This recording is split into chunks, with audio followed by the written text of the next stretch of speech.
Hey Sewing Fam! So today I'm going to be sharing with you some of the things that I've been making here recently. And because it's a Friday Sews, I'm going to be sharing a little bit with you about life. So let's just kind of jump right on into it, okay?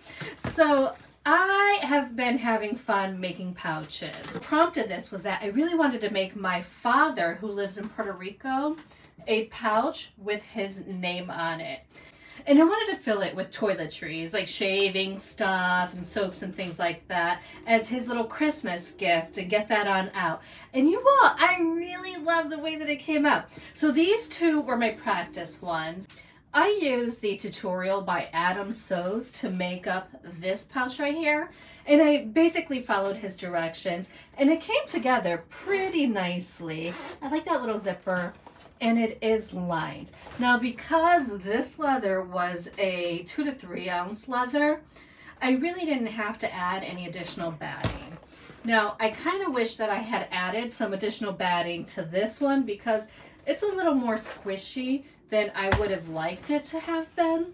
And I actually have stuff in here. I have all of my beeswax and candles and things like that. I'm still gonna use it, but I do have plans to make another one like this, but I'm going to add the batting, and I have all of my stuff already cut out here. It's about a 1 to 2 ounce weight leather that I picked up from Tandy, and I'm just going to use this batting here.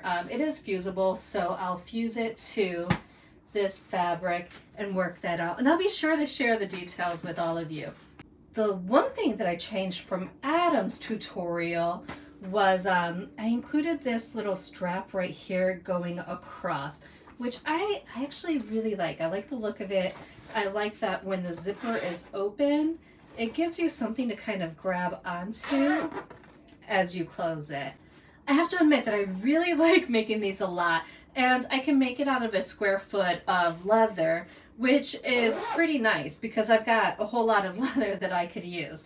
For my dad's pouch, I had laser engraved his name on the side of his, and I thought it came out really nice, and that really kind of got me into laser engraving all kinds of stuff. So I grabbed some of my the leather that's harder for me to use, like the skirt part that's a little wavier and stuff, and I made some labels for my drawers. Let's head on over there.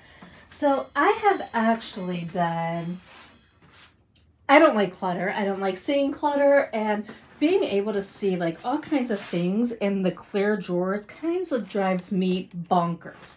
So I did decide to make these little labels for the front of the drawers. And you can see there's a little thread spool, and it has all of my waxed threads in there. My tapes. And then I have all kinds of different tapes. This is the stuff for my jewelry supplies, my sharp stuff, my needles, pins, cutting stuff, and then I also threw in my lubricants for my sewing machines because if I'm changing needles and things like that, I tend to also grease up the machines. Tools. And it's just like, it's really like all the random tools and stuff that I find myself reaching for every now and then.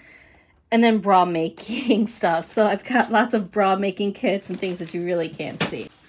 I just want to replace some of the drawers that are swing open like that instead of pull out like this, so that it's a little easier that way. And then over here, I just put some pretty cards in the front of the drawers, but I'll also replace those as well.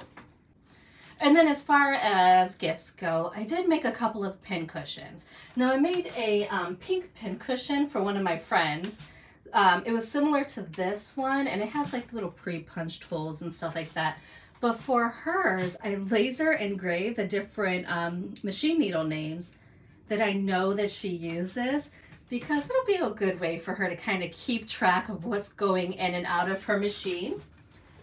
And then I did get an order in for an R2-D2. Now this is a prototype one that looks a little crazy.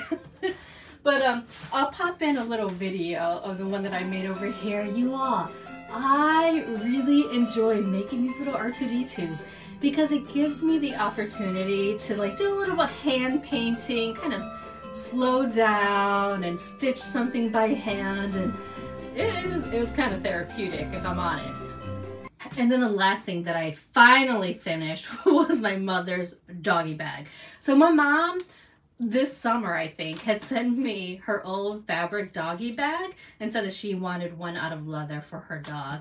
And I told her that I would make it, and then it kind of like hung out here half made because my machine didn't like the thickness of the leather that I was using. And I was just kind of procrastinating that very last step of binding the top and kind of catching in all of that lining, which is a outdoor lining that I picked up from Joann's. So I kind of finally just hit the bullet.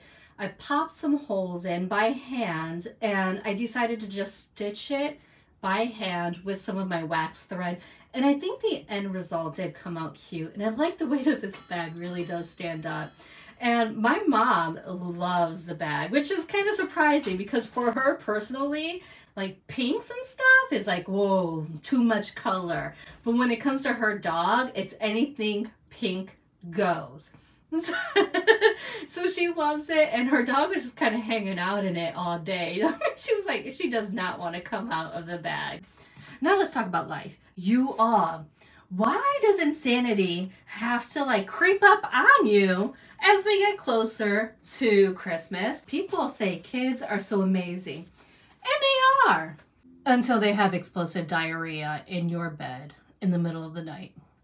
There is nothing like waking up to that kind of a mess and then having it happen over and over and over again. It is just so not fun. But it's okay. Don't worry about the little guy because he is on the mend and he's getting better, and he'll be back to being his regular self soon.